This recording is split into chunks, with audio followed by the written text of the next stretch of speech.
আমি আমার অভিব্যক্তিটা এভাবেই প্রকাশ করতে চাই, সেটা হলো রাজনীতি, মনোনয়ন, নির্বাচন এগুলো আমার কাছে শুধু ওই ক্ষমতার আহ্বান নয়।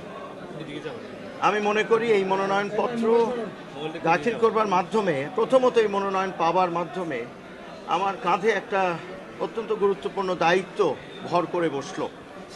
আমি শুধু এটাই দেশবাসীর কাছে এবং চট্টগ্রামের মানুষের কাছে এই দোয়া চাই, এই সমর্থন চাই, যেন আমি এই গুরুত্বপূর্ণ এই দায়িত্বটি অন্তত 12 তারিখ পর্যন্ত যেটা আমি চালিয়ে যাব প্রচারণায়, এবং তারপরে যদি তারা আমাকে জয়ী করেন তাহলে যেন এই এমপি হবার যে অত্যন্ত কঠিন একটি দায়িত্ব আমার ঘাড়ে ভর করবে, আমি সেটাকে দায়িত্বই মনে করি, কর্তব্যই মনে করি, আর এর বাইরে কিচ্ছু নয়।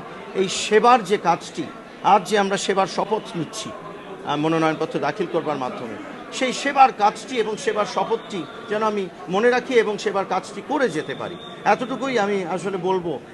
এর বাইরে আমার কোনো জয় পরাজয়ের কোনো চিন্তাই মাথায় আসছে না। আমি বিশ্বাস করি চট্টগ্রাম যা চেয়েছে তা হয়েছে এবং ইনশাল্লাহ সেটাই হবে, তারা যা চায়। ঠিক আছে।